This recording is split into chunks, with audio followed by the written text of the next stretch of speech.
திருச்சிற்றம்பலம். நம பார்வதி வதையே. தென்னாடுடைய சிவனே போற்றி. திருச்சிற்றம்பலம்.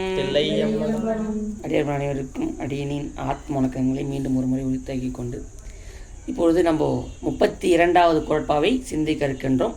அருளது நிலையில் குறள் 32. அருள் பேரொளியாய் நிற்ற பெருக்க நுகரவினை பேரொளியாய் எங்கும் அருக்கன் என நிற்கும் அருள்.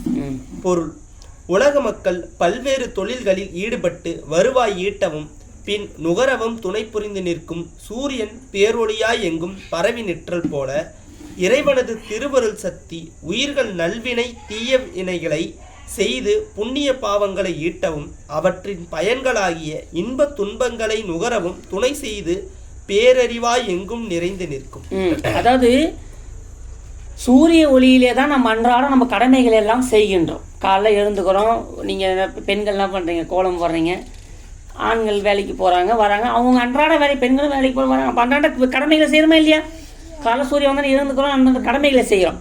அதே போலே எப்படி அந்த சூரிய ஒளி வந்த பிறகு நம்ம அன்றாட வேலைகளை செய்வதற்கு நம்ம ஏதுவாவது போலே இறைவனோட திருவருளாலே தான் நம்ம நல்வினை தீவினைகளை ஈட்டி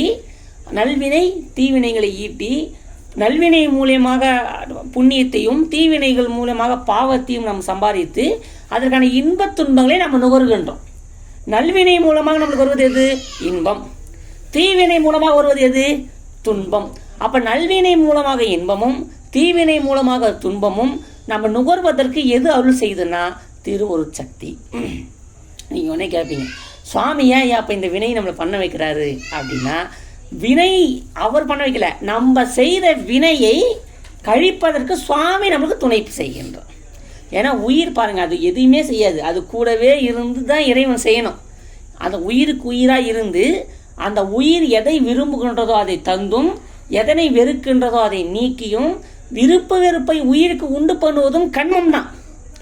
சில எண்ணங்கள்லாம் பார்த்தோன்னா நம்மளுக்கு 1 மாதம் இருக்கும், சில எண்ணங்கள் நம்மளுக்கு 6 மாதம் இருக்கும், சில எண்ணங்கள் 1 வருஷம் இருக்கும். சில எண்ணங்கள் அது எந்த அளவுக்கு ஆழமாக பதித்தோ அந்த அளவுக்கு நம்ம எண்ணங்களுக்கு கடந்து போதா இல்லையா? எண்ணங்கள் வளர வளர வளர சில டைம் நமக்கு தூக்கம் இல்லாமல் பல நாள் வந்துடுமா இல்லையா? அந்த எண்ணம் மறக்க, என்னை பார்த்து இப்படி சொல்லிட்டாங்க, என்னை பார்த்து இப்படி பண்ணிட்டாருங்க, அந்த எண்ணங்களை மறக்காது. சில எண்ணங்கள் நிம்மதியாக தூங்கும். இப்போ நேற்று ஐயா பாராட்டினாருங்க, நல்லா சந்தோஷமாக இருக்குதுங்க, நல்லா பணம் வந்துச்சுங்க அப்படின்னும். இப்போது ஒரு பாருங்க, அதிகமான ஆனந்தத்துலேயே தூக்கம் வராது, அதிகமான சோகத்துலேயே தூக்கம் வராது.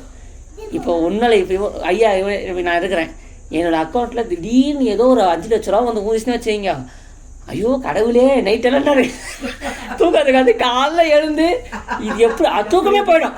சரி இல்லை, நான் நம்ம டூருக்கு போனால் நம்ம அடியாரெல்லாம் மெய்யடியார் டூருக்கு போனால் சந்தோஷம் இருக்கும்.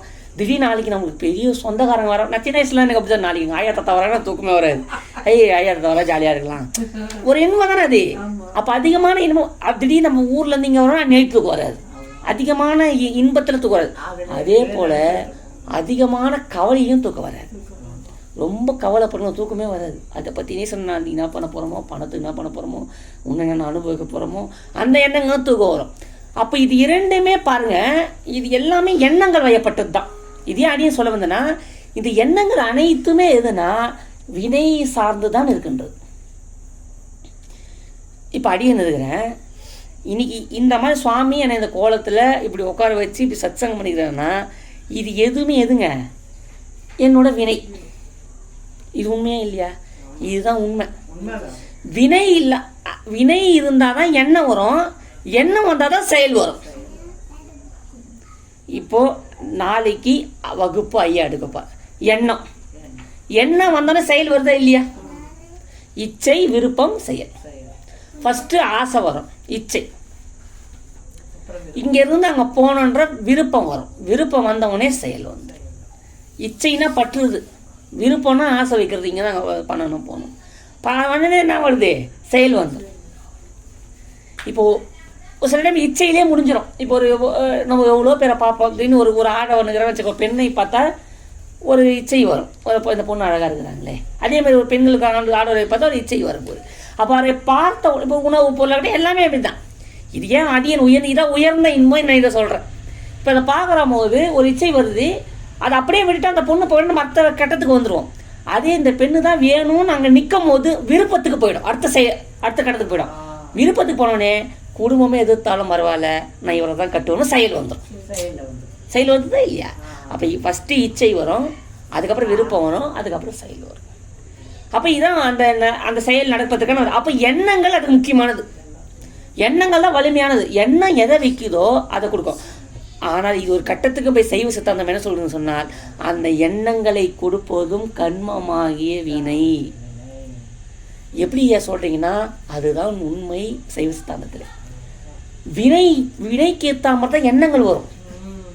இப்போ இந்த நேரத்தில் உமாமா வந்து இப்போ வெளியே நின்று கேட்குறாங்க, நாங்கள் ஏன் நீ வகுப்பு இருக்குதா? அப்போ அவங்க அந்த எண்ணம் வந்துச்சா இல்லையா? அப்போ திருவருள் அவங்க இங்கே வரணும்னு கண்மம் இருக்குது. இப்போ அம்மா வந்து இங்கே வரணும், இப்போ நீங்கள் இங்கே வரணும், அம்மா இங்கே வரணும், ஐயா இங்கே தம்பி இங்கே வரணும். அப்போ இந்த வினை இருக்கவே, இங்கே வரணும்னு அந்த வினை இருக்கவே அந்த எண்ணம் உங்களுக்கு கொடுத்துச்சா இல்லையா? நான் போனோம், அந்த எண்ணம் வச்சோடனே செயல் வந்துச்சு. உடனே போனீங்க, ரெடியானீங்க, ஊதி வச்சுங்க வந்துட்டீங்களா இல்லையா? இதுதாங்க. அப்போ இங்கே வரணுன்ற அந்த வினை இருந்துச்சுன்னா அதுக்கான எண்ணம் வந்துச்சா இல்லையா? அப்போ இறைவனை சென்று சேரணும்னா அதுக்கு அந்த வினை இருந்துச்சுன்னா நம்மளை கட்டாயம் அங்கே கொண்டு போய் விட்டுடும். இதுதான் நீங்கள் சொல்கிறார்கள் அந்த நல்வினை தீவினை. அப்போ அந்த நல்வினை தான் நல்வினை எண்ணங்களே தரும். தீய வினை அதிகமாக பண்ணியிருந்தா தீய எண்ணங்களே கொடுத்து நம்மளுக்கு கெடுவாரோட சேர்ந்து நம்மளுக்கு கெடுத்து விடும். அதான் நம்மளாம் செஞ்சு தீதும் நன்றும் பிறர் தர வாரா. அதான் எனக்கு. அப்போ அனைத்து கூட சுவாமி நமக்கு திருவொற்சக்தி இருந்து நம்மளுக்கு செய்யும். இதுதான் இதில் இந்த குறட்பா சொல்லுது.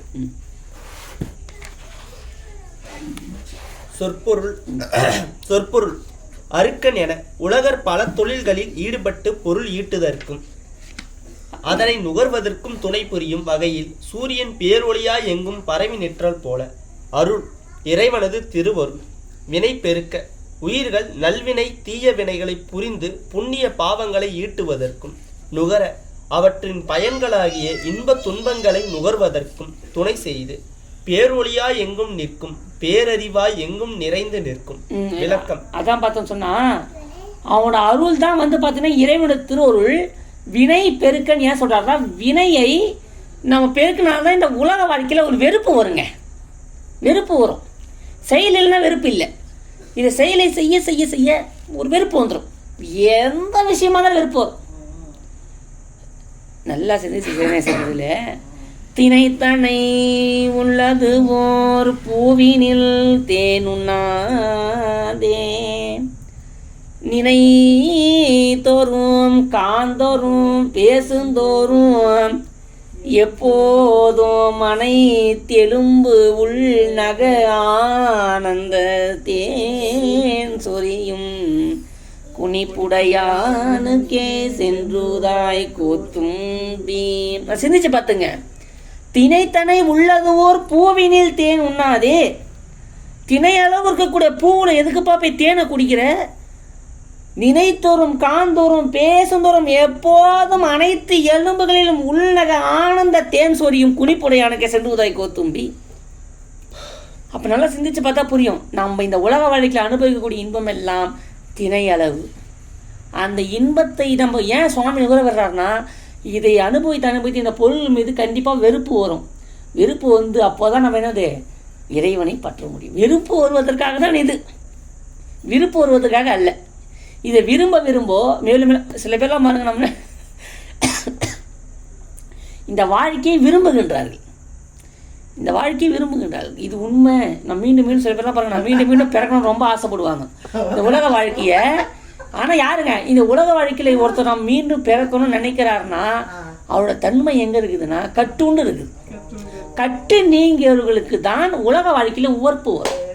அந்த உவர்ப்பு என்னைக்கு வருதோ அன்னைக்கு தான் திருவருள் சக்தி ஆன்மாவிலே பதிந்திருக்கின்றது. திருவருள் சக்தி பதியாது இருக்கும் வரை ஈசனுடன் ஆயினும் நம் ஆசையருமீன்கள். ஆசையருமீன் ஈசனுடன் ஆயினும் நம் ஆசையருமீன்கள். அப்போ இறைவனிடம் சென்று அடைந்த பிறகுதான் நம்மளுடைய ஆசை நீங்கும். அப்போ சிந்திச்சு பார்த்துங்க, இறைவனை தவிர வேற ஆசை படக்கூடாதுன்னு சொல்லிங்கன்னா மாணிக்க வாசக பெருமான் ஆசை 10. அப்போ இறைவன் மீது மட்டும் ஆசை வருவது தான் உண்மை அன்பு என்று சொன்னால், அந்த அன்பு நமக்கு தரக்கூடிய பலன் என்னன்னா பிறவி நீங்குதல். அப்படி பிறவி என்னும் பெருங்கடல் நீந்தால் இறைவனடி சேராதால், வேண்டுதல் வேண்டாமை இல்லைனடி சேர்ந்தாருக்கு யாண்டும் விடுமை இல்லை. அதான் திருக்குறள் வலியுறுத்துகின்றது. அப்போ கற்றதனால ஆய பயன் என்கோள் வாழறிவன் நற்றால் தொழார் எனின். அப்போ நூல்கள் எல்லாம் படிப்பதற்கான பயன் என்னன்னா இறைவனோட திருவடியை சென்று அடைவதற்காகத்தான் நூல்கள் படிக்கின்றன. கற்றதனால ஆய பயன் என் வாழறிவன் நற்றால் தொழார் எனின். அப்போ அந்த நூலை படித்ததா பயன்னா அவனோட திருவடியை தொழுவதற்காகத்தான் நம்ம நூல்களுடைய பயன். அது படிப்பதற்கான பயன் அவன் திருவடியை தொழுது. இதெல்லாம் சிந்திச்சுட்டு பிறப்பை நீக்கக்கூடிய பெருமானுக்கிட்டே போய் மீண்டும் பிறவியை கேட்டோம்னா கேட்கவே வேணாமே. அதாவது சுவாமி கிட்ட பிறப்பு வேணான்னு கேட்கலாம், பிறவி வேணும்னா நீ சும்மா இருந்தாலே பிறக்கலாமே. பிற மதத்தில் இருக்கலாம் வேண்டலையே, நீ வேணாம் சரி இப்போ பிறந்துக்கிறோம், இது வேண்டிய வந்துக்கிறோம், இனி ஒரு பிறப்பு வேண்டிய சும்மாவே வரும். அதனால வேண்டுங்கால் வேண்டுதல் பிறவாமை, வேண்டுங்கால் வேண்டுதல் பிறவாமை, மற்றது வேண்டாமை வேண்டவர், வேண்டலின் வேண்டாமை வரும். அது நிக்க வேண்டும்னா கூட கட்டாயம் வந்துருங்க. வேண்டுங்கால் வேண்டுதல் பிறவாமை, சுவாமி கிட்ட பிறவாமை வேண்டுங்க. இதுதாங்க மெய். சுவாமி கிட்ட வேண்டி பெறக்கூடிய ஒரு பொருள் உண்டுனா உண்டு. அது என்ன பொருள் ஐயா? அதுதாங்க பிறவியாகிய பிணி. பிறப்பென்னும் பேதமை நீங்க சிறப்பென்னும் சங்கரன் தாள் சேருவது. அது நல்லா சிந்திச்சிங்க. ஏன்னா இவ்வளோத்தையும் படிப்பாங்க. சுவாமிக்கிட்டே போய் சுவாமி நான் இந்த பிறகு தான் இப்படி பண்ணிட்டேன், அடுத்த பிறகு நல்லா ஜமீன்தார் போகிறவங்க வேண்டுவாங்க. அவங்க கிட்ட கூப்பிட்டு அம்மா இந்த புக்கு நீ வேணாம் நீ கம்முன்னு விட்டுடும். இந்த வகுப்பு அப்போ திருவள்ளுவ சைவ சித்தாந்த சாஸ்திரம்னு உணர்த்துவது என்னென்னா, என்னைக்கு பிறவி மேலே வெறுப்பு வருகின்றதோ அன்னைக்கு தான் சங்கரனாகிய அந்த திருவள்ளுவர் வச்சு நம்ம மேலே பட்டுருக்குன்னு அர்த்தம். அப்போ என்னங்க ஐயா, வெளிச்சம் பட்டாதான் இது இருள்னு தெரியும். வெளிச்சம் படாத வரைக்கும் இது இன்பம் தெரிஞ்சு மீண்டும் மீண்டும் இங்கேயே பிறக்க ஆசைப்படுவோம். அப்போ சுவாமி வழிபாட்டில் இருப்போமே ஒழிய அவன் அடியாராக மாட்டோம். சிவபெருமானுடைய பக்தர்கள் வேற, அவனோட அடியாருன்றது வேற. சிவபெருமான் பக்தர்ன்றது அவன் வழிபாடு செய்வார்கள். அது என்ன பல கடவுளை கும்பிடும்போது அவரும் ஒரு கடவுள் அப்படின்னு கும்பிடுறது ஒரு பக்தர்கள் ஸ்டேஜ். அவங்க வேலைன்னா வருவாங்க, சாமிக்கு பொங்கல் எடுத்துருவாங்க, சுண்டல் எடுத்துருவாங்க, படைப்பாங்க, தேங்காய் உடைப்பாங்க, அர்ச்சனை பண்ணி போயினே இருப்பாங்க. இது சாமிங்களை அவங்களுக்கு பணம் வேணும் போடுவோம் அப்படியே போட்டுருவாங்க. சிவபெருமானம் மட்டும் வழிபாடு செய்கிறவங்க தான் அடியார்கள். அவ்வளோதாங்க. பக்தருக்கும் அடியாருக்கும் இதான் வித்தியாசம். எல்லா சாமியும் வழிபாடு செய்கிறவங்க பக்தர், அதை சிவபெருமானை கும்புறவங்க பக்தர், சிவபெருமானை மட்டும் கும்புறவங்க அடியார். திரோதான சக்தி விளக்கம். திரோதான சக்தி இறைவனது சக்தி பற்றி 2ஆம் செய்யுளில் உரையில் கூறியிருப்பதை இங்கே நினைவு கூறுதல் வேண்டும். அது சக்தி ஆணவ மலத்தில் கட்டுண்டு உயிர்களிடத்து மறைந்து நின்று அம்மலத்தின் ஆற்றலை செயல்படுத்தி உயிர்களின் அறிவை மறைப்பிக்கும். ஆணவ மலம் சடமாதலின் அது தானே தொழிற்படாது, சக்தியே அதனை தொழிற்படுத்துகிறது. அங்கனம் சக்தியினால் செயல்பட்டு ஆணவ மலம் உயிர்களிடத்தே தனது செயலை செய்கிறது. ஆணவத்தின் செயலாவது உயிர் அறிவை திரிவுபடுத்தி விபரீத உணர்வாகிய மயக்க உணர்வை விளைவிப்பது. அம்மயக்க உணர்விலாலேயே உயிர்கள் இழிந்த உலக போகத்தை உயர்வாக மதித்து அவற்றை பெறுவதற்காக நல்வினை தீவினைகளில் ஈடுபடுகின்றன. அவ்வினைகளால் மேலும் மேலும் பிறவியில் பட்டு துன்புறுகின்றன. இறைவனது சக்தி ஆணவ மலத்தை ஏன் செயல்படுத்த வேண்டும்? ஆணவம் செயல்படுவதனால் அல்லவா உயிர்களுக்கு வினை உண்டாகிறது. வினையின் காரணமாக பிறப்பு உண்டாகிறது, பிறப்பினால் துன்பம் உண்டாகிறது என்று கேட்கலாம். இறைவனது சக்தி ஆணவ மலத்தை செயல்படுத்துவது உயிர்களின் நன்மைக்காகத்தான். ஆணவத்தை செயல்படுத்துவது உயிர்களுக்கு துன்பத்தை தருவதாயிருக்க அது உயிருக்கு நன்மையை தருவது எங்கனம் என்று ஐயுறலாம். இதற்கு விடை கூறுவோம். சடப்பொருள் செயற்பட அதன் சக்தி மெலிவடைந்து தேயும். இதற்கு ஒரு சிறிய எடுத்துக்காட்டினை தருவோம். நமது உடம்பில் உள்ள நரம்புகள் இளமையில் வலிமையோடு விளங்குகின்றன. இந்த நரம்புகள் இதே சக்தியோடு என்றும் இருப்பதில்லை. உடம்பின் செயல்பாட்டினால் நாளடைவில் நரம்புகளின் சக்தி வலிகுன்றி போவதை காணலாம். இவ்வாறு வலிமடங்கி போவது சடசக்திக்கு உரிய தன்மையாகும். ஆணவ மலமும் சடப்பொருள். அது செயற்பட உயிரை பிணித்துள்ள அதன் சக்தி மெலிவடையும். உயிரை பற்றியுள்ள ஆணவ மலத்தின் சக்தியை மெலிவித்தற் பொருட்டே இறைவனது சக்தி அதனை செயற்படுத்துகிறது. ஆணவ மலம் மெலிந்து தேய்வதுதானே உயிருக்கு பெரிய நன்மை. நோயாளி ஒருவனுக்கு மருந்து கொடுத்து அனுப்புகிறார் மருத்துவர். அந்த மருந்து வாயில் பட்டாலே கசக்கிறது. இந்த கசப்பான மருந்தை போய் எனக்கு தருகிறாரே, இவர் என்ன வைத்தியர் என்று அந்த நோயாளி நினைக்க மாட்டான். தனது நன்மை கருதியே அம்மருந்தை தந்துள்ளார் என்றே அவன் மதித்து போற்றுவான். அந்த நோயாளியின் நிலையில் உயிர்களாகிய நாம் இருக்கிறோம். ஆணவ மலம்தான் நம்மிடம் உள்ள நோய். வினையும் வினையினால் வரும் துன்பங்களும் அந்நோயை தீர்க்கக்கூடிய கசப்பான மருந்துகள். நோய் நீங்க வேண்டுமானால் அவற்றை ஏற்றுதான் ஆக வேண்டும். இவ்வாறு கட்டு நிலையில் ஆணவ மலத்தை செயல்படுத்தி உயிர்கள் நல்வினை தீவினைகளை செய்து அவற்றின் பயன்களை நுகர்ந்து வருமாறு செய்கின்ற இறைவனது சக்தி திரோதான சக்தி, மறைப்பு சக்தி என்று சொல்லப்பெறும். இச்செய்யுளில் அருள் என்று குறிக்கப்படுவது இத்திரோதான சக்தியே ஆகும். அடியார் பெருமக்களே, திரோதான சக்தி என்பது இறைவனுடைய மறைப்பு சக்தி. இறைவன் 5 தொழில்களை மேற்கொள்கின்றான். அது அடியார்களுக்கு தெரிந்திருக்கும். சிருஷ்டி, திதி, சம்ஹாரம், அதனுடைய திரோதானம், மாயேயம் என்று சொல்லக்கூடிய 5 செய்கின்றான். அதாவது இப்போ பாருங்க, அருளல் மறைத்தல், அதாவது படைத்தல், காத்தல், அழித்தல், அருளல், மறைத்தல், இதுதான் அவனுடைய 5 தொழில். 5 தொழிலில் பார்த்தோன்னு சொன்னால் இதெல்லாம் செய்கின்றான். அப்போ அந்த மறைத்தல் ஆகிய செயலையும் இறைவன் செய்கின்றான். அந்த மறைத்தல் ஆகிய செயலிலே தான் திரோதானம் அடங்கும்.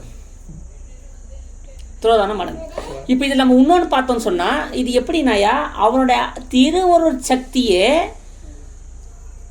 உயிர்களை மறைத்தும் அந்த சக்தி தான் ஆணவ மலம், மாயை, கண்மங்களை தூண்டுவதற்காகத்தான், வினையை கழிப்பதற்காக. அதை ஏன் சுவாமி செய்கிறார் என்று சொன்னால், அதுதான் ஆசிரியர் விளக்கம் தந்திருக்கின்றார். ஒரு நோயுற்ற ஒருவருக்கு நம்ம ஒரு மருந்து தரோம்னா அது கசப்பாக தான் இருக்கும். ஆனால் அந்த கசப்பாக மருந்தாக இருந்தாலும் ஜுரம் போதா இல்லையா? நீ ஏன் அது கசப்பான மருந்து குத்துற, டாக்டர் திட்டுமா? அதை சாப்பிட்டா தான் ஜுரம் போகுது. அதே மாதிரி சுவாமி இதை ஏன் நம்மளுக்கு இந்த ஆணவ மலத்தை நம்ம தூண்டி விடுக்கின்றான், வினை கண்மங்களை ஏன் செய்கிறான் என்று சொன்னால், அப்போதுதான் நம்மளுக்கு பிறப்பிலே வெறுப்பு வரும். இதுக்கு அர்த்தம் முடிச்சா இல்லையா? அப்போ இந்த பிறப்புல நம்மளுக்கு மீண்டும் அப்போ இந்த பிறப்புல விருப்பு வருதுன்னா நம்மளுக்கு என்ன தெரியுதுங்க? அப்போ இன்னும் நம்ம அந்த பக்குவ நிலையை உயிர்கள் எழுத மாட்டேங்குது. அதான் உண்மை. அப்போ இந்த பிறப்பு இறப்புலே நம்மளுக்கு என்னங்க, வெறுப்பு விருப்பு வரணும். அப்போ இந்த திரோதான சக்தி என்பது மறைப்பு சக்தி. இதை நம்ம மலங்கள் 5 சொல்லும் போது ஆணவம், கண்மம், மாயை, திரோதானம், மாயேயம், இது 5 நம்மளுக்கு பாசங்கள். பொதுவாக சொல்லும்போது இது 3 சொல்லுவோம். ஆனால் 5 தான் நம்மளுடைய மலம். அப்போ இந்த திரோதானமாகிய மலம் இறைவனை நேரடியாக நின்று செய்யக்கூடிய மறைப்பு சக்தி. அது உயிர்களுக்கு மறைத்தலை செய்கின்றான் இறைவன். அது இந்த திரோதான சக்தி தான் உயிரறிவை மறைத்து நிற்கின்றது. இதுதான் நகரமாகிய நகாரம்தான் திரோதானம். நம்ம நமச்சிவாயம் சொல்கிறோம்ல, நமச்சிவாயத்தில் நான் திரோதானம், மகரமாகிய மா ஆணவம், சி ஆகிய சிகாரம் சிவபெருமான், வகாரமாகிய வா அவனோட அருட்சக்தி ஆகிய பராசக்தி, யா ஆகிய யகாரமாகிய யா நம்மளுடைய உயிர் சக்தி, உயிர். அதாவது நா என்பது திரோதானம், மா என்பது ஆணவமலம், சி என்பது சிவம், வா என்பது அருட்சக்தி, யா என்பது உயிர். இதுதான் அந்த பஞ்சாட்சரத்துக்கான அர்த்தம். அதன் ஓர் எழுத்தில், அது 5 எழுத்தில் ஓர் எழுத்தை அறிந்து கூற வல்லரில் விருத்தரும் பாலராவார், மேனியும் சிவந்திடும் அருள் தரித்த பாதம் அம்மை பாதம் உண்மையே. சிவவாக்கியர் பாட்டு வருதா இல்லையா? அப்போ 5 எழுத்தில் ஓர் எழுத்தை அறிந்து கூற வல்லரில், இது 5 எழுத்து. அப்ப நகரம்னா திரோதானம், இது மறைக்குது. மகரமாகிய மா ஆணவம், நா மா. அப்ப நகரம் மகரம் நீங்கி சி இறைவன், வா அருட்சக்தி, யா உயிர். அப்போ சிகார வகார யகாரமாகிய இதில் இரண்டுக்குள்ளே உயிர் வந்து சிவய சிவய சிவய சிவய சிவ சிவய சிவ சிவய சிவ. அப்போ திருப்பி பார்த்தீங்கன்னா இந்த அருட்சக்தி சிவசக்திக்குள்ள உயிர் நிற்கும் பாருங்க. சிவய சிவ சிவய சிவ. இதுதாங்க நம்ம நிர்வாண தீக்கையில கொடுக்கக்கூடிய அதிசூக்கம பஞ்சாட்சரம். 3வது தீக்கைக்கு போனீங்கன்னா இந்த மந்திரம் தான் காதிலே உபதேசம் செய்யப்படும். இந்த பஞ்சாட்சரம் எதுக்குரிய பஞ்சாட்சரம் ஐயானா முக்திக்குரிய பஞ்சாட்சரம். இதில் பாருங்க நகாரம் மகாரம் நீங்குது. சிகார வகாரமாகிய யகாரமாகிய உயிர் சக்தி திருவொரு சக்திக்குள்ளே இணைந்திருக்கும் போது திரோதனமாகிய நகரமாகிய ஆணவமலம் நீங்கி உயிரோடு ஒன்றுபட்டு இருக்கின்றது. இந்த மந்திரம் தான் நம்ம முக்திக்குரிய மந்திரம். ஆமாங்க. இப்போ உங்களுக்கெல்லாம் தீக்க வாங்கின நண்பர்களுக்கு தெரியும், நகர மகரத்தோட கூட்டி தான் நம்ம சொல்லிக்கிட்டு இருப்போம். அந்த நகர மகரம் நீங்குவது தான் முக்திக்குரிய பஞ்சாட்சரம். இப்போ அடியை சொல்லிட்டேன் சிவய சிவன்ட்டு. ஆனால் இப்போ நான் வீட்டில் போயிட்டு சிவய சிவ சிவய சிவ சிவய சிவன் சொன்னால் எனக்கு முக்தி கிடைக்குமான்னு கேட்டால் இல்லை. இப்போ இந்த பேப்பர் நான் அடியனை கூப்பிட்டு வெங்கடேசன் கூப்பிட்டு போட்டு சிவத்திரு யுவனேஷ் சைன் போட்டு 10 லட்ச ரூபாய் என்னங்கம்மா செக்கு எடுத்துங்க போய் பேங்க்ல கொடுத்தா, என்னங்க யுவனேஷ்னு அவர் அக்கௌண்ட்ல ₹1 கூட இல்லைங்க, செக் எடுத்துப்பாங்களா? ஏன் அதே இப்போ பிரதமர் இருக்கிறாரு போட்டு சைன் போட்டு கொடுக்குறாரு, உடனே அந்த பணம் வந்து விழுதா இல்லையா? இப்போ சைனுக்கு தானே முக்கியம். அப்போ 2 சைன் தாங்க, 2 செக் புக்கு தாங்க. அந்த சைன் அது மாதிரி அதே 10 லட்ச ரூபா தாங்க, அதே பேங்க் தாங்க. ஏன் வரல? ஏன்னா அந்த இருப்பு அங்க இல்லை. அதே போல சிவய சிவன் நம்ம தீக்க வாங்குறோம்னா பக்குவம் இருந்தாதானே தீக்க வரும். அப்ப என்ன தெரியுதுங்க, பக்குவப்பட்டு குருநாதர் உபதேசம் சொல்லி பிறகு அதை ஜெபித்தால் தான் அந்த மந்திரம் பலன் தரும். இப்ப நமச்சிவாயம் எல்லாரும் சொல்றாங்க, எல்லாரும் நமச்சிவாயம் சொல்றோம், எல்லாருக்கும் அந்த பலனை கொடுக்குமான்னு கேட்டா கிடையாது. முதல் தீக்க பெற்று அந்த நமச்சிவாயத்தை ஜெபம் பண்ணும் போது அந்த நமச்சிவாயத்துக்கான பலனை தரும். இதுதான் தீக்கைக்கான அர்த்தம். ஏன் சொன்னது குரு, சொன்னது சிவபெருமான். எது சொல்லிடுறாரு? அந்த மந்திரத்தை அறிந்து தெரிவதற்காக. முதல் பஞ்சாட்சரம் உலகியலை காட்டும், 2வது தீக்கை சிவத்தை காட்டும், 3வது தீக்கை சிவத்தை மட்டும் காட்டும். முதல் தீக்கை உலகியலை காட்டும், உலகியலோடு சிவத்தை காட்டும். 2வது தீக்கை சிவத்தை காட்டும், 3வது தீக்கை சிவத்தை மட்டும் காட்டும். நீங்கள் 3வது தீக்கையோட அதான் லாஸ்ட் மந்திரம். இதுக்கப்புறம் மந்திரம் மாறாது. இதுக்கப்புறம் நீங்கள் 4வது தீக்கை எத்தனை தீக்கை வாங்கினாலும் அதான் இறுதி. நிர்வாண தீக்கையில் தரக்கூடிய மந்திரம் தான் மந்திரம். வழிபாட்டு முறை மாறலாமே ஒழிய மந்திரம் அதே தான். ஆச்சரியம் அப்படியே வாங்கினாங்க. அப்போ அடியார்கள்லாம் சிந்திச்சிக்கணும். அப்போ இந்த முக்திக்குரிய பஞ்சாட்சரம் எதுங்க? இந்த சிவய சிவ. இது ஏன் அடின்னு சொல்ல வந்தேன்னா, இந்த திரோதான சக்தி ஆகியது தான் நகாரமாகிய நமச்சிவாயத்தில்.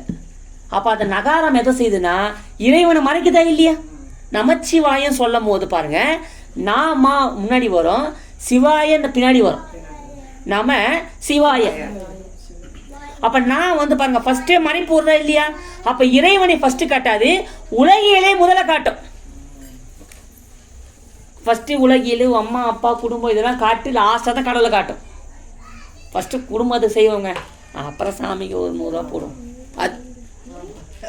அப்புறம் 2வது தீக்கை வாங்கும் போது பாருங்க பஞ்சாட்சரம் மாறும். சிவாய நம ஃபர்ஸ்டே சிகாரம் வந்துடும், நாமா பின்னாடி போயிடும். அப்ப என்ன தெரியுதுன்னா ஃபர்ஸ்ட் சிவம், அடுத்தது உலகம். அதை நகார மகாரத்தில் இருக்கும். அதனால பார்த்தீங்கன்னா கல்யாணம்லாம் ஆகாம நிர்வாண தீக்கை கொடுக்க மாட்டாங்க. அதனால 15 ஒருத்தர் விசேட தீக்கை வாங்கி 15 வருடம் கழிச்சு தான் நிர்வாணம் கொடுக்கணும். நிர்வாணம் வாங்கணும், வாங்குவதற்கு தகுதி இருக்குது.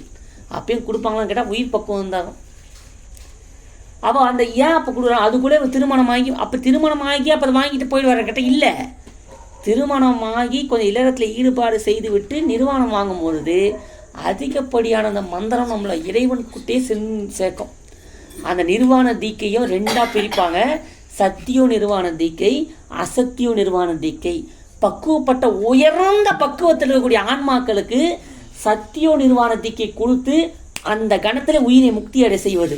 இதுதான் உமாபதி சிவாச்சாரியார் பெற்றான் சாம்பனுக்கு கொடுத்த தீக்கை. உடனே அந்த உயிர் கைலாயத்துக்கு போயிடும். அது ஜபலாம் பண்ண வேணாம். இதுக்கு பேர் சத்திய நிர்வாண தீக்கை. கை தலைமையில கையை வச்சோன்னு உயிர் பிரிஞ்சிடும் அந்த பக்குவப்பட்ட உயிர்களுக்கு. முள்ளிச்செடி மேலே காலை வச்சார், உடனே உயிர் முக்தி அஞ்சிச்சு. இதுக்கு பேர் சத்தியம், உடனே உயிரை முக்தி செய்வது. அசத்திய நிர்வாண தீக்கை என்பது இல்லறத்தாருக்கு கொடுப்பது. அவர் அந்த மந்திரம் சொல்ல சொல்ல சொல்ல இந்த உலக கடமையில் முடிக்க முடிக்க முடிக்க முடிக்க கொண்டுமே அங்கே சேர்த்துறோம், கொண்டுமே அங்கே சேர்த்துறோம். திருப்பியும் சொல்கிறேங்க, நம்ம உய்வதற்கான ஒரே விஷயம் அந்த பஞ்சாட்சரத்தில் அடங்கி இருக்கின்றது. இதை தெரியாத வரைக்கும் எந்த நூலை படித்தாலும் எந்த பயனும் இல்லை. பஞ்சாட்சரம் எதற்கு? இதை உணர பாருங்க. இந்த மந்திரத்துக்கு மேல ஒரு மந்திரம் இல்லைங்க. இதை உணரும் போது நம்ம இல்லை படிக்க இருக்குன்றோம். நம்ம 9வது அதிகாரம் அதான். அப்போ நம்ம படிக்கும் போது உங்களுக்கு தெரியும் 5 எழுத்தினுடைய வர்த்தம்லாம் உங்களுக்கு அதை படிக்கும் போது நல்லா புரியும் பாருங்க. அது சொல்ல சொல்ல சொல்ல சொல்ல சொல்ல அந்த மந்திரம் அவன்கிட்டே சென்று சேர்க்கும். அந்த பையன் எங்களுக்கு அந்த மாற்றம் தெரியுது. அதனால தான் உங்கள்கிட்ட சொல்ல அதை நான் பகிர்ந்துக்கிறோம். அந்த மந்திரத்துக்கான பலன் நம்மளுக்கு தெரியுது. வேறு எதுவுமே நமக்கு நாட்டம் கொடுக்க மாட்டேங்குது. சிவத்து மேலே தவிர வேறு நாட்டம் கொடுக்க மாட்டேங்குது. காரணம் அந்த மந்திரத்துக்கான பயன். சில பேர் நிர்வாணம் வாங்கி அங்கேயே போயிருப்பாங்க, மீண்டும் பார்த்தினா தகாத செயல் ஈடுபட்டு கீழே இறங்கிடுவாங்க. காரணம் என்னென்னா, இன்னமும் அந்த மந்திரத்தை பயன் கருதி சொல்லலைன்னு அர்த்தம். அதை கருதி அதை தெளிந்து அதை உச்சாடனம் அதனை செய்ய செய்ய அந்த மந்திரம் அதை அந்த உச்சாடனம் சொல்ல சொல்ல சொல்ல சொல்ல நம்மளை கடை தேற்றும். ஐயா, நான் சமயத்திற்கு ஏற்று இன்னும் நம்ம 5 வருஷமாவது 10 வருஷமாவது இன்னமும் நம்ம விஷயத்திக்க வாங்கலைன்னா வேற ஒரு அர்த்தம் இல்லை. இன்னும் அந்த மந்திர உச்சாரணத்திலே நம்மளுக்கு கவனம் வரலன்னு அர்த்தம். சில பேர் சமயம் எடுத்து ஒரே வருஷத்தில் விஷேடம் வாங்கிடுவாங்க. அந்த விஷேடம் வாங்கி சில பேர் 30 வருஷம் ஆகி கூட நிர்வாணம் வாங்காமல் போயிடுவாங்க. விஷேடம் வாங்கி 5 வருஷத்துல கூட நிர்வாணம் கிடைக்கலாம் பக்குவப்பட்ட உயிர்களுக்கு. நம்ம கையில் இருந்தது 5 வயசுல குழந்தை தீட்சை வாங்குது, சில பேர் 50 வயசு தீக்க வாங்குறாங்க. பக்குவம் இருக்குதா இல்லையா? இதெல்லாம் சிந்திச்சிக்கணும். அப்போ இது எல்லாத்துக்கும் காரணம் யாரையும் நம்ம குற்றம் சொல்றதுக்கு இல்லை, நம்மளுடைய உயிர் பக்குவம். ஏன் பக்குவமற்ற ஆன்மாக்களை தேடி இறைவன் தான் வருகின்றான ஒழிய நம்ம போக முடியாது. இப்போ பணம் இருக்கிறவங்க எல்லாருக்கும் எல்லாமே கிடைக்குதுன்னு சொன்னால் இந்த உலகத்தில் எல்லாமே வாங்கிடலாமா? எதை வாங்க முடியாது? பணம் இருந்தால் எல்லாமே வாங்கிடலான்னா எல்லாம் வாங்கலாம். நீங்கள் எதை வேணால் வாங்கலாம், நிம்மதியை வாங்க முடியாது. நிம்மதியை வாங்க முடியாது. வீடு வாங்கிடலாம், பொருள் வாங்கிடலாம், எல்லாத்தையும் வாங்கிடலாம். இறைவனை வாங்க முடியுமா? இறைவன் அருளை வாங்க முடியுமா? சரிம்மா, எல்லாம் பணத்தை வச்சாங்களாம், மன அமைதி வாங்க முடியுமா? அப்படி வாங்குதுன்னா அந்த பணத்தை வச்சு மன அமைதியை வாங்க முடியும்னா இன்னைக்கு மொத்த பணக்காரன் முதல்ல இடத்துல போய் நிற்பான். எங்க? அந்த மன அமைதி கடையில். ஆமாம்மா. அப்போ அந்த மன அமைதி எங்கேயா வரும்னா இந்த பணத்தை நல்ல முறையில் செலவு பண்ணும் போது மன அமைதி தானா வரும். ராமகிருஷ்ண பரமஹம்சர் கேட்டாங்களாம், சாமி எனக்கு மன அமைதியே இல்லை. அவர் சொன்னாரான், இருக்கிறத இல்லாதவங்கிட்ட கொடு, மன அமைதி தானா வரும். அப்போ அறம் செய்யி, மன அமைதி வரும். நம்மக்கிட்டே இருந்தால் இதுங்க எனக்கு எனக்கு எனக்குன்னும் போது கவலையே நம்மளுக்கு தான் வருது. பிறருக்குன்னும் போது நம்மளுக்கு மன அமைதி தானாக வந்துடுது. அப்போ மன நிறைவு எங்கே இருக்குதுங்கன்னா அப்போ அந்த தொண்டிலே தான் மன நிறைவு இருக்குது. அப்படியே இருந்தால் பணம் எப்படி நிறைவு தரும்? ஒரு 10 அடியாரை கூப்பிட்டு வீட்டில் அன்னப்படைப்பு செய்தா மன நிறைவு தான் இல்லை.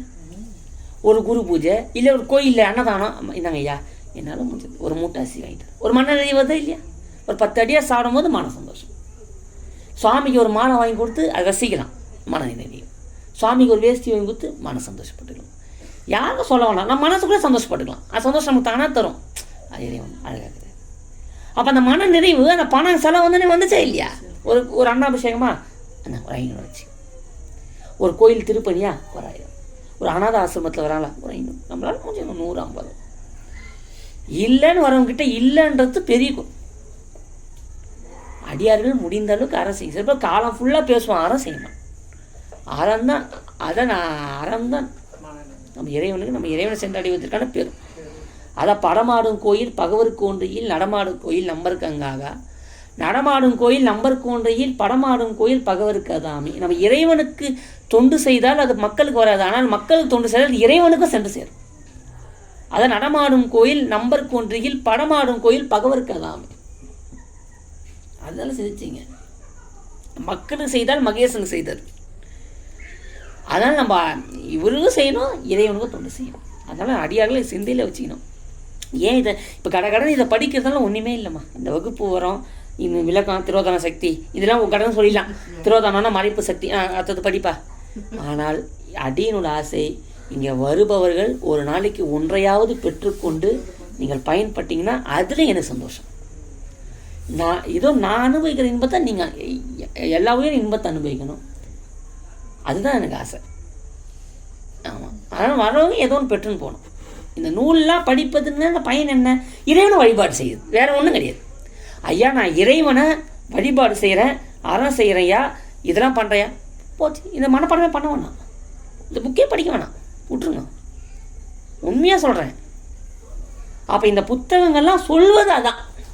இதெல்லாம் எதுக்குன்னா, இறைவன் வழிபாடு பண்ணுறோம், எல்லாம் கரெக்டாக பண்ணுறோம், நூலை படிக்கணும்னு அவசியம் கூட கிடையாது. இந்த நூல் எதுக்குன்னா, இதெல்லாம் ஏன் பண்ணுறோம், இறைவன் நம்மளுக்கு என்ன செய்ய அது காட்டுது, அவ்வளோதான். ஆனால் இந்த இது ஒரு அமிர்தம், சாப்பிட்டுக்கோங்க. ஆனால் இதை சாப்பிட்டதோடு நிப்பாட்டக்கூடாது, அந்த செயலை மேற்கொள்ளணும். இறைவனை வழிபாடு செய்துக்கிட்டே இருந்தால் தான் நம்மளுக்கு அந்த பலனை தர முடியும். படிச்சுட்டா மட்டும் பலன் தந்துடுமா கேட்டால் கிடையாது.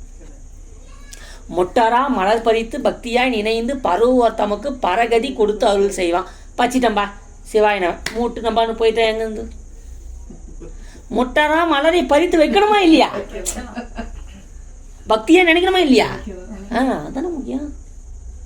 நாடகத்தால் உன்ன சொல்றாரு, என்ன சொல்றாருன்னா, கொல்லேன் புரந்தரன் மாலையன் வாழ்வு குடிகடினும், நல்லேன் எனது அடியாருடெல்லாம் நரகம் புகினும், எல்லேன் திருவுருள் இருக்க பெரிய நிறைவா, உள்ளேன் பிறதையும் உன்னை எல்லாம் உத்தமனே. எல்லாம் படிப்போம், அந்த கோயில போய் விளக்கேற்றின உட்காந்து சாமி பார்ப்பாரு. ஏதுங்க இது படி திருவாசகம் படிக்கிறது? ஒரு வார்த்தையில வாழக்கூடாது, 4 வரிக்கு வாழக்கூடாதா? 4 வரிமா திருவாசகத்துல, 4 வரியில வாழ்ந்தா நம்மளுக்கு முக்திமா? ரொம்ப வேணாம், 4 வரி. கொல்லேன் புரந்தரன் மாலையன் வாழ்வு குடிகளினும். எனக்கு இந்த வாழ்க்கை, இந்த வாழ்க்கைலாம் வேணாம். முதல் வரி. நல்லேன் எனது அடியாரோடால் நரகம் புகினும், அடியாரோட கூட்டத்தில் தான் நான் இருப்பேன். 2வது வரி. 3வது வரி. எல்லேன் திருவருளால் இருக்க பிழை நிறைவா, உன் திருவருளில் தான் எல்லா அளவு கூட உன் திருவருளில் தான் நான் இருக்க விரும்புகிறேன். அது உள்ளேன் பிற தெய்வம் உன்னை அல்லாது, வேற ஒரு தெய்வத்துக்கிட்ட சரி நான் நிற்க மாட்டேன். இது போல நாவுக்கரசர், இடுக்கண் பட்டி இருக்கினும் இறந்து யாரையும் விடுக்கில் பிரான் என்று வினவோம் அல்லோம். இடுக்கண் துன்பத்தில் இருந்தா கூட பிற தெய்வத்துக்கிட்ட நான் போக மாட்டேன். இது ஒரு சங்கல்பம் தானே. பாட்டை நல்லா படிப்போம், அங்கே கோயிலில் போய் கயிறு கட்டணும் வரும், இங்கே போய் மந்திச்சின்னு வரும். இதை படிச்சுட்டு நம்ம அதை பண்ணுறோன்னா எனக்கு நம்ம சிரிப்புக்கு தவிர எதுவும் இல்லை. அப்போ இந்த புக்குக்கான பயனில் நம்ம இல்லை. அப்போ கற்க கசடு அற, கற்பாவை கற்றப்பை நிற்க, அதற்கு தகுதி நம்மளுக்கு இல்லை. அவள்தான் நிற்க தகுதி இல்லை. இது நம்ம மாற்றிக்கணும், குரட்பாவை மாற்றிக்கணும். அப்போ அந்த நூலில் நின்னாதான் நம்மளுக்கு பயன். அடியன் சொல்வதும் உங்களுக்கு சித்தத்தில் புரியும்னு நினைக்கிறேன். அப்போ அந்த நூலை படித்தோன்னா அதில் நிற்கணும். அதுதான் எனக்கு அடியார் பெருமக்கள்லாம் நிற்க, அந்த நூலிலே நாங்கள் நிற்கணும். அதுதான் அடியனோட ஆசை. அப்போ நூலில் நிற்கிறது தான் நாங்கள் நம்மளுடைய பயன். அதை நிற்க அதற்கு. அப்போ இந்த நூல் சொல்லக்கூடிய விஷயங்கள்லாம் என்ன? இறைவனை வழிபாடு செய், அவ்வளோதான். அப்போ ஒன்றும் சொல்லுங்க, சிவபெருமானை தவிர வேறு வழிபாடு கிடையாது. வாழ்வினும் செத்தே போனால் கூட சிவபெருமான் எப்பா நாளைக்கு நானே கையிலாகிறேன், எதுன்னு உடம்பு இல்லை, வந்து இந்த இடத்துக்கு வந்தாதாங்க இவனை செய்ய பழைப்பார், அப்படிப்பட்ட உயிர் பழைப்பு எனக்கு வேணாம். அந்த உறுதிப்பாடு நம்ம நிலை குலைந்து போகிற தருவாயில் கூட வரணும், வர வேண்டும். அப்போ என்ன அர்த்தம்? சிவத்தாலே தவிர பிற தெய்வத்தை. இதை நான் சொல்லங்க, அருளாளர் சொல்ல. இடுக்கண் பட்டி இருக்கினும் இறந்து யாரையும் விடுக்கில் பிரான் என்று வினவுவோம் அல்லோம் அல்லோம். மாணிக்க வாசகர் மீண்டும் மீண்டும் சொல்லுகின்றார், மீண்டும் மீண்டும் சொல்லுகின்றார். இறைவா, எனக்கு வேற ஒரு வாழ்க்கை, எனக்கு உன்னை தவிர வேண்டக்கூடிய ஒரு, அதை வேண்டத்தக்கது அறிவோய் நீ. உன்னை தவிர வேண்டக்கூடிய ஒரு பொருள் இந்த உலகத்தில் கிடையாது. சுவாமி கிட்ட போய் நான் தின்னமாக உங்கள் திருவடி வணங்க சொல்லிக்கிறேன். சுவாமி கோயிலுக்கு போகிறீங்களா, இறைவா நீ தான் வேணும்னு வேண்டி பாருங்க, வாழ்க்கை எப்படி மாறுது பாருங்க. போய் வேண்டி பாருங்க, சுவாமி எனக்கு நீ தான்ப்பா வேணும், வேற வேணாம் எனக்கு. இதே வேண்ட மாட்டோம், வேண்டப்படும் பொருள் அவன் தான். அப்படி வேண்டும் போது மன ஒருநிலை அடையும். என்னைக்கு ஒரே பொருளை வேண்டுறோமோ மன அமைதி அடையும். என்னைக்கு மன அமைதி அடையுதோ அன்னைக்கு நம்ம வாழ்க்கை நல் பயனை அடையும். சுவாமியே வந்துட்டானா ஏன் தானா வராதா என்ன? ஏன் வராது?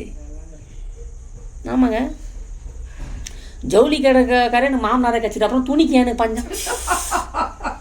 அப்ப சுவாமியே எனக்கு வந்து, சுவாமியே எனக்கு வந்துட்டாருன்னா நான் ஏன் கவலை பண்ணோம்? அப்ப நம்ம அதை விடணும். பெரிய பெரிய இந்த சூப்பர் மார்க்கெட் இருக்குது பாருங்க, எல்லாமே இருக்குது பாருங்க அடங்கி. அது என்ன பாருங்க, வள்ளிக்கடனில் ஜெயச்சந்திரன் டெக்ஸ்டைல்ஸ், ஜெயச்சந்திரன் மால் இருக்குது பாருங்க. அதுல பற்றி எல்லாமே அங்க இருக்குது. ஜெயச்சந்திரன் மாலே நம்ம கிட்ட வந்துட்ட அப்புறம் எல்லாத்துக்குள்ள அடங்கி இருக்குதா இல்லையா? நம்ம போயிட்டு நகை மொட்டை வேணும், அதுக்கு ஒரு சாமி. துணி மொட்டை வேணும், அதுக்கு ஒரு சாமி. படிப்பு மொட்டை வேணும், அதுக்கு ஒரு சாமி. எனக்கு வீரம் வேணும், அதுக்கு ஒரு சாமி. எல்லாம் வேணும், இந்த சாமியை பிடி. படிப்பு வேணும், சரஸ்வதி பிடிக்கணும்.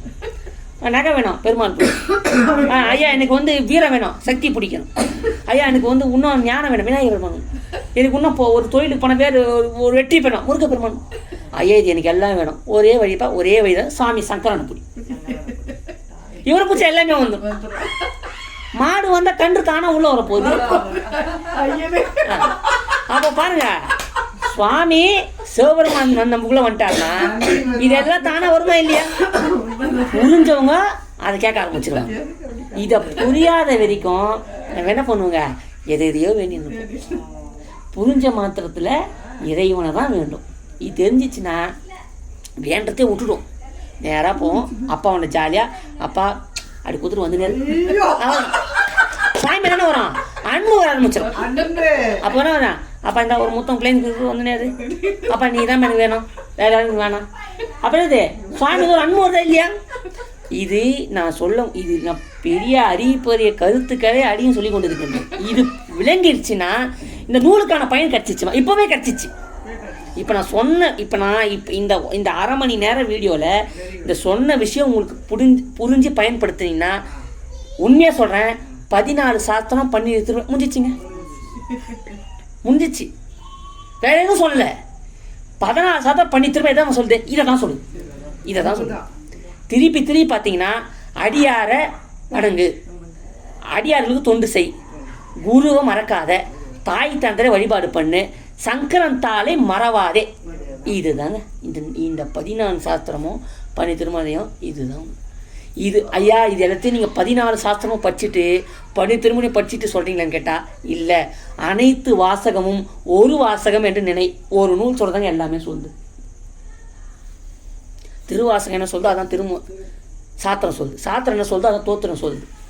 அப்போ என்ன தெரியுதுங்க, ஏன் எல்லா நூலையும் படிச்சுட்டு சொல்லுவான், ஐயா எனக்கு இன்னமும் ஒன்றுமே புரியலன்னா ஒரு நூலும் உருப்படியாக படிக்கணும். ஒரு நூலை உருப்படியாக படித்தா எல்லா நூலையும் படித்ததுக்கான பலன் கிடைச்சிடும். 14 சாஸ்திரம் படிச்சிட்டோம், புரியாமல் இன்னொரு சாமிக்கிட்ட போனால் அந்த நூலை சரியா படிச்சிருக்கிறாரு தெரியல. காரணம் திருவள்ளுவர் ஒரே அதான் 4 வரி போதும். அந்த நமச்சிவாய வாழ்க நாதன் தாழ்வாகமே போதும். அந்த பாருங்க, அந்த 6, 5, 8 அந்த ஃபஸ்ட்டு ஒரு 6 வாழ்க, 5 வெல்க, 8 போற்றி, இதை புரிஞ்சாலே இறைவனோட இது புரிஞ்சிடும். அப்போ இந்த தினைக்கு இதையாச்சும் சொல்லணும். காலைல எழுந்துங்க, நமச்சிவாய வாழ்க, நாதன் தாழ்வாழ்க, எமை போதுமே நீங்காதான் தாழ்வாழ்க, கோகழியாண்ட குருமனிதன் தாழ்வாழ்க, ஆகமமாகி நின்ற அன்னிப்பான் தாழ்வாழ்க, ஏகன் அநேகன் இறைவன் அடிவெல்க, வேகம் கெடுத்தாண்ட வேந்தன் அடிவெல்க, பிறப்பிறக்கம் பின்ன இந்த பெய்கள் புறத்தார்க்கு செய்யும் தன் பூங்கல் வெல்க, கரங்குழல் உண்மைகளும் கோன்கள் வெல்க, சிறங்குழுக்கும் சீரோன்கள் வெல்க, ஈசனடி போற்றி, எந்தையடி போற்றி, தேசனடி போற்றி, சிவன் சேவடி போற்றி, நேயத்தை நின்ற நிமிழனடி போற்றி, மாய பிறப்பை அறுக்கும் மனநடி போற்றி, சிறார் பிறந்த தேவனடி போற்றி, ஆறாத இன்பம் அருளும் மலை போற்றி. 8 போற்றி. இதை சொல்லி இதை மட்டும் உணர்ந்து சொன்னீங்கன்னா இந்த 658 பாட்டையும் பாடினதுக்கான பலன் வச்சிடும்.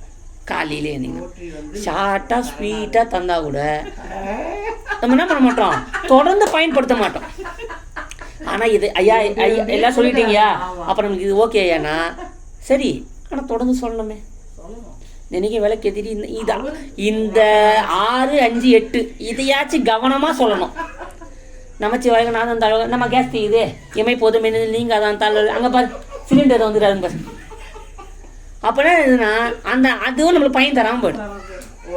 அப்போ இது அதை சொன்னார், ஒருமையுடன் இனது மலரடி நினைக்கின்ற உத்தமத்தன் மூலம் ஒருமையுடன், அதுதான் வழிபாட்டில் முக்கியம் சொல்லி இந்த குறட்பா ஃபுல்லாக படிச்சிடும்.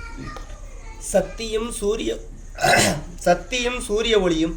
இச்செய்யுளில் இறைவனது சக்தி சூரிய ஒளி போன்றது என்று கூறப்பட்டுள்ளது. சூரிய ஒளி உலக மக்கள் பல்வேறு தொழில்களை செய்து பொருள் ஈட்டி அவற்றை நுகர துணை செய்யும். இறைவனது சக்தியாக பேரொளி உயிர்கள் நல்வினை தீய வினைகளை செய்து இன்ப துன்பங்களாகிய பயன்களை நுகர துணை செய்யும். இது ஒப்புமை. இனி வேற்றுமையை நோக்குவோம். சூரிய ஒளி சடசக்தியாகும். அதாவது அறிவற்ற சக்தியாய் இருப்பது. உலக மக்களுக்கு உதவ வேண்டும் என்று அறிந்து அது செயல்படுவதில்லை. இறைவனது சக்தி சிறுசக்தியாகும். அதாவது அறிவாகிய சக்தியாய் இருப்பது. அது ஒவ்வொரு உயிரின் நிலையையும் அறிந்து அந்தந்த உயிரை அதன் நிலைக்கேற்ப செயல்படுத்தி வருவது. மேலும் சூரிய ஒளி உலகத்தின் ஒரு பக்கத்தில் மட்டுமே ஒளிரும், மறுபக்கம் இருளாக இருக்கும். அது போலன்றி இறைவனது சக்தி அங்கு இங்கு எனாதபடி எங்கும் பிரகாசமாய் நிற்பது ஆகும். இவை வேற்றுமை. அங்கிங் எனாதபடி எங்கும் பிரகாசமாய் ஆனந்த மூர்த்தியாகி அப்படின்னு சொல்லுகின்றார்கள். அப்போ இறைவன் சூரிய ஒளி ஆகிய பேரொளி. அதாவது இந்த குறட்பாவிட கருப்பொருள் என்னன்னா, சூரிய ஒளி எப்படி புறப்பொருள்களை காட்டி உயிர்களை நகரச் செய்கின்றதோ, ஆமாம், அதான் நம்மளுடைய சூரிய ஒளி புறப்பொருள்களை காட்டி நம்மளை தொழில் பட செய்கின்றது. அதான் கருப்பொருள். அதான் நம்ம சூரிய ஒளி வந்தால் தான் தொழில் பட முடியும். அப்போ சூரிய ஒளி எப்படி நம்ம பல இடங்களுக்கு சென்று நம்ம வருமானத்தை ஈட்டி நம்ம செயல்பட விட்டுக்கின்றதோ, அதேமாதிரி இறைவனாகிய திரோதான சக்தி ஆகிய சக்தி நம்மளுடைய வினைகளை மேற்கொள்வதற்காக நம்மளுக்கு பயனை அளிக்கின்றது. அவ்வளோதாங்க. ஏன்னா திரோதான சக்தி நம்மளுடைய இறைவனோட திரோதான சக்தி தான் நம்மளுடைய உயிரை மறைத்து வினைகளை மேற்படி செய்து நம்மளுடைய உயிரை ஆணவ மலம் தேய உதவி செய்கின்றது. இதுதான் இதோடைய கருப்பொருள். அப்போ இறைவன் மறைப்பதும் அருளுக்கு சமம். இறைவன் எது செய்தாலும் அவன் அருள் தாங்க. இதை பக்குவப்பட்ட உயிர்கள் தான் புரிஞ்சிக்கும். ஐயா அடிபட்டுச்சு, அருள் சக்தி. ஐயா பணம் வந்தது, திருவருள் சக்தி. ஐயா எனக்கு இந்த மாதிரி ஒரு வேலை கட்சியுது, இறைவன் அருள். வேலை போயிடுச்சு, இறைவன் அருள். இறைவன் அருள். கல்யாணம் ஆகிருக்குது, இறைவன் அருள். மனைவி தவறிட்டாங்க, இறைவன் அருள். குழந்தை பிறகுது, இறைவன் அருள். குழந்தை மதிக்கல, இறைவன் அருள். எல்லாம் இறைவன் அருள் ஏற்க தயாராகும் போது மன அமைதி வரும். என்னைக்கு மன அமைதி வருதோ திருவருள் சக்தி விழும், பிரபஞ்ச சக்தி உள்ளுக்குள் விழும் என்று சொல்லி அடியின் இதுகாரம் வரைக்கும் இந்த குறட்பாவை நிறைவு செய்து கொள்கின்றேன். திருச்சிற்றம்பலம்.